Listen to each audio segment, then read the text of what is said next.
Let's talk about another story which I think will dominate much of European football next season, which is the unravelling or the continuing unravelling of the French Ligue 1, JJ. Last season, I think, would be described as a calamity for Ligue 1 for many different reasons, which I'm happy for you to go into. But let's look forward to next season. How bad is their current situation? The league's situation, the situation of the clubs, with the exception of PSG, perhaps. How bad will it be next season as well? Yeah, I think it's a really good question because it's quite timely as well, given that PSG made a run, to the final of the Club World Cup, which gives them the sort of added financial infusion off the back of their Champions League success. So I do think that sets PSG apart at the moment, sort of given the financial difficulties for French clubs. But sort of speaking for people who possibly haven't followed, sort of the French football debacle, I guess for want of a better term, for the last sort of 5 years or so, it's probably worth running a quick refresher on sort of everything that's gone on for the last couple of years. So, coming into COVID, the French football landscape was expected to change with this unrealistically valued Media Pro TV rights deal, which ultimately would have seen the French professional clubs collectively splitting about €1 billion. COVID destroyed that, so Media Pro were able to exit fairly acrimoniously at a time when the French league was one of the only leagues to, close off its season before they really knew, how soon football would be able to be played once again.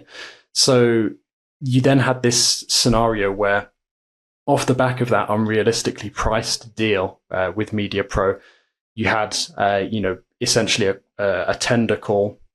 Ultimately, Canal Plus, which is the sort of historic broadcaster of French football that was snubbed in favour of Amazon. Amazon had that deal for a couple of years. It ran its course, but the decision to go with Amazon at the time over Canal Plus sort of created this, this massive divide at a time when the LFP had changed governance. So you had Vincent Lebrun coming in as the president, and the relationship sort of between him and between Canal Plus has, deteriorated to a point where it's, impossible to salvage. So you then had the end of that agreement with Amazon Prime, and then sort of DAZN coming in but dropping out after one season, which, obviously is not a good look, especially when that already, in terms of the financial benefits that the clubs would get, was already sort of less than half of what they were expecting when they were waiting for the Media Pro deal to start. So you've still got this strange situation at the moment where beIN Sports, the Qatari backed channels, still have one game per week, which prohibits anyone from taking sort of the full 9-game package. So you've got sort of 8 of 9 games, which is now going to be taken care of in-house and then broadcast via a bunch of different TV channels. And I think the bottom line for all clubs in French professional football, and obviously it's worse for some clubs than others, but it's certainly not a positive situation for any of the clubs. They've been slashed continually, essentially since 2020. And I think one of the things that it's really brought to light over the last couple of years is how many French clubs have sort of been living hand to mouth for quite a long time now, in terms of really depending on TV rights money, the ability to sell players and bring in transfer fees, and also sort of match day revenue. Outside of that, sort of the clubs and the league itself, the product overall of French football, hadn't been developed nearly as much, as was necessary, and certainly pales in comparison to something like the Premier League. So, when we were talking about sort of the best case scenario for French football, that was still sort of roughly half of what the Premier League brings in terms of broadcasting rights for the clubs collectively. So you've now got this, really sort of strange situation this summer, and I think I touched on it the last time I was on the show, where you've got the DNCG, so the French football financial watchdog, that's essentially telling the clubs this summer that they can't budget with any TV rights money at the time, because there wasn't this sort of in-house channel sort of in place with broadcasters ready to share it at that moment. But also, not putting unrealistic figures in terms of expected transfer revenue. I mean, there's already a situation where some clubs have budgeted with what they consider to be fairly reasonable estimates in terms of the money that they bring in for transfers that haven't been met. So I think, if you bear in mind what they might have normally been, had the TV rights, money situation been a bit better, it's created an extremely messy situation where a lot of French clubs just don't know how much money they have, to spend, and they're trying to retool ahead of next season, on a shoestring budget. And it's proving really difficult. So you have some real oddities at the moment in terms of the transfer performances of clubs, where you've got Strasbourg, obviously owned by Blueco, parent company of Chelsea, who are performing the strongest in terms of, expenditure on the transfer market at this moment in time for French clubs. And I think they're probably one of the biggest spending teams in Europe at this point as well. You've also got, Saint-Etienne, who were relegated on the pitch from Ligue to Ligue 2, who are spending, more money at this moment in time than a lot of their former Ligue 1 rivals. So it's created this really unbalanced situation where, some really unexpected names are taking an opportunity to strengthen themselves and put them in a position to perform well next season, while a lot of other clubs, are just completely frozen because of this uncertainty relating to the financial situation and just how much it has deteriorated over the last 5 years. Is it le debacle or la debacle? Because it's clearly a uniquely French word, or at least this way of trying to conduct a league, Lars. Without any disrespect, I'm not putting blame on anybody, but this doesn't bode well, does it? For one thing, as Jonathan has outlined, eloquently so, how can you prepare for a season if you're a club? How can you even concentrate on the league if you're a player? And when your league needs to perform its best to attract TV revenue, etc., you're basically suggesting that this season PSG are going to walk it with one leg tied behind their backs. Yeah, which is very different from all the other seasons, of course. That's an irony. It's a good irony. Don't get me wrong. It is a good irony. But this season, they're going to be in the Champions League. And, they are the flag bearers of the French League, aren't they? They're the poster boys of the French League. This is what the French League can offer the world. And it would be worth, it would be worth watching the French League for PSG if there was some competition to them. I think we have to see there are two things here. There is the total la debacle, as we're calling it that, le debacle of the last few years, and then there is the wider context of what seems to be the European football economy, if not contracting, then certainly plateauing in a sense. The television deals are not going up anywhere, and only in the Premier League, I guess. And even then, the Premier League is only just kind of holding steady. So we do seem to be going through a phase where, after having a few decades of just constant growth and more television money coming in, and then when that seemed to slow, certainly there was a huge cash influx from the Gulf states in forms of club ownership and transfer fees being paid and stuff. But the football economy seems to be in a place where actually it's not unfeasible that over the next 5 to 10 years there will be less money in their game, certainly in certain places, than there is right now. So that's an interesting thing to just be aware of. Whereas with the French situation in particular, I'm very interested that they have taken it in-house, because that is something that's been discussed in England. It's been discussed in other leagues. Instead of going on this merry-go-round where you try to get broadcasters to pay, and I guess in the case of France, they've made deals and then the broadcasters haven't wanted to come good on those deals, and that's caused the whole thing. There must be a temptation to just take control over your own brand and your product and just try to sell it direct to the consumer, the much vaunted Netflix of football, as it were. And I think, if nothing else, La Debacle will provide us with a very interesting test case for whether that works. Well, I don't know that much French, JJ, but it sounds like it's a les debacle, a series of debacles that have got them to this situation. But moving forward, I was trying to suggest that, PSG being the golden goose, if you like, of the French Ligue 1 now keeps them in the top 5, I'd have thought, of the European leagues. amongst other things, even through a crisis or a series of crises like this. What can the French FA then do to make sure that they recoup something from this? Although Lars says there isn't a huge amount of money, but it feels like the Liga is already undersold. There is a capacity there to get it back to pre-COVID levels, or is there not? I think it's a really multifaceted question, and to Lars's point, I think it's absolutely something that French football needs to lean into in the next couple of years. The fact that they are almost sort of the guinea pig for this new situation, and although obviously that does come with some drawbacks in terms of certain situations that might not work out. Who knows? Maybe the in-house channel broadcast will turn out to be one of those.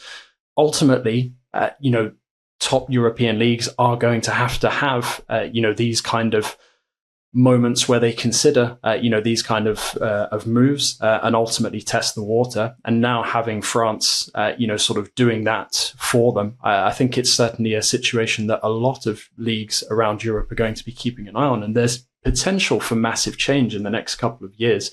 I think I mentioned in my previous answer that at the moment you've got sort of 8 of the 9 games each match day that will be sort of packaged and available together, and you've got the one that's currently with beIN. But then you've also got a bit of a situation unfolding as well, where the Ligue and the French Football Federation are sort of working to kind of keep beIN as a broadcaster happy, to make sure even that money that's been promised for that one game per week continues to come in, because there's a bit of a situation linked to the timing of the fixture, but also sort of the sponsorship deal in place with Qatar that the league benefits from.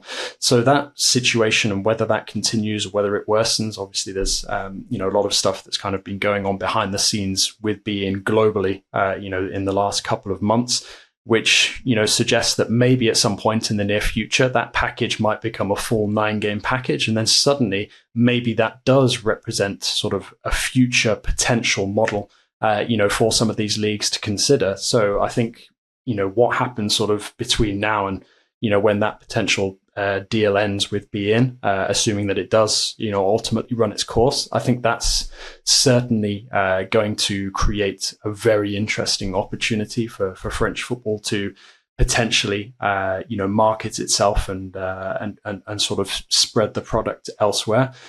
But it's I think many people are very sort of pessimistic right now about sort of French football's ability to compete on the European stage. And I think when we talk about, sort of French footballing success on the continent and in the European competitions, I think it's really important to point out that it's not just PSG who have been performing well. There's been a number of clubs kind of almost punching above their weight for the last couple of years.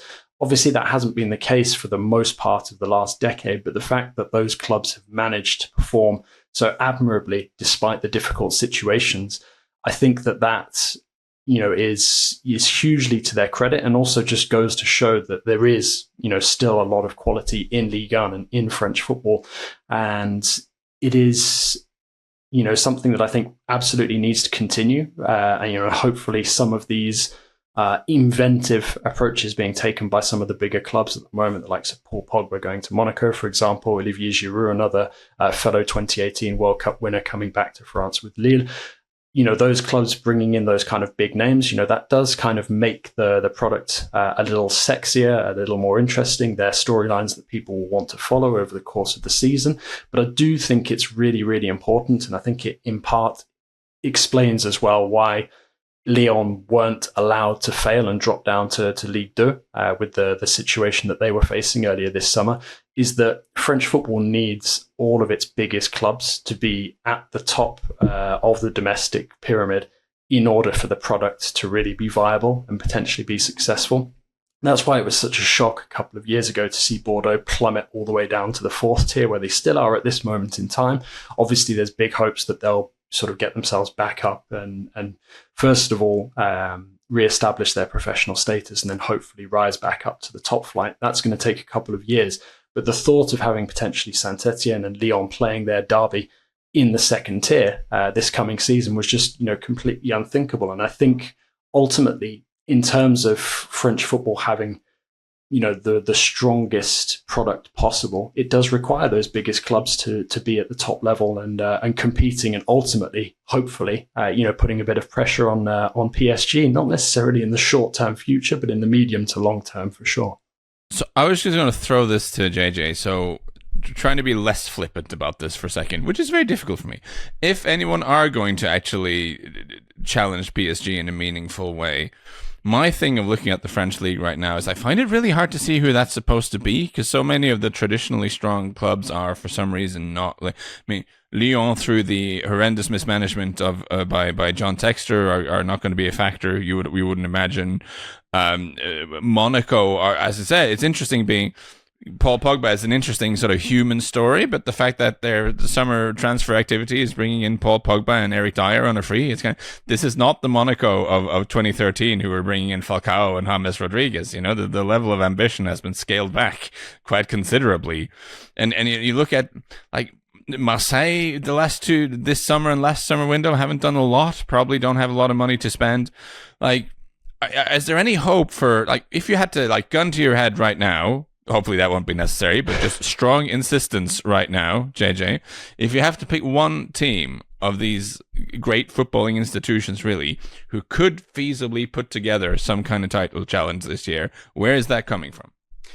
I think it has to be Marseille. And I'd slightly disagree with saying that they haven't really been throwing money around the last couple of transfer windows. I think the issue with Marseille is that they do have money to spend. Okay, maybe it's not enough for Roberto De Zerbi. It rarely seems to be enough for Roberto De Zerbi wherever he is. So, he's a difficult man to please. But I do feel that with a bit more consistency, a bit more of a solid vision for where they want to be, Marseille should really, with some of the players that they've had over the last couple of years, have been able to run PSG a bit closer than they have. I think they're certainly a club that people expect more from. And of course, ultimately they finished on the podium last season.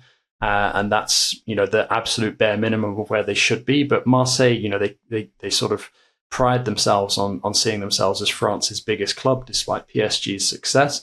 And I do think at times it feels like they don't always live up to that tag of sort of being the country's best supported club. So for me, I think Marseille are the real obvious choice of club that needs to be performing better and ultimately putting more pressure on PSG. And, this also could be one of those seasons where we see PSG experience a bit of decompression. It's going to be a very tricky start to the season because the last campaign finished so late. You don't really know with PSG what the mental impact of going into a season as defending European champions is going to be, either domestically or continentally.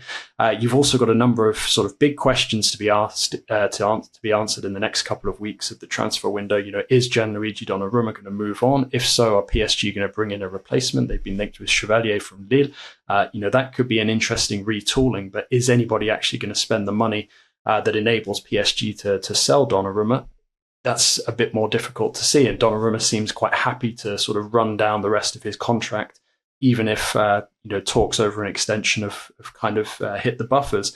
So for me, I think it's definitely got to be Marseille, the first choice of club to look at to put that pressure on PSG, that necessary pressure. But there are a number of clubs as well who I think definitely have the financial means to be more competitive than they have been in the last couple of years. Look at Rennes, for example. They shouldn't have been mired in mid-table last season. I'm not saying that they should have been right up there challenging with PSG at the top of the table potentially for the title, but they should be at a minimum getting into Europe. And it creates, this kind of situation now where you're never really sure who is going to be representing French football outside of PSG in the European competitions each year. And because of that lack of certainty, that lack of consistency, it means that all of these squads are constantly in a state of rebuilding. And I think that's what's so frustrating about Marseille, because even when they are qualifying for Europe, it feels like they're ripping up their plans, completely overhauling the squad, changing the coaching staff, when it feels like, almost with a little bit more kind of staying power for the project,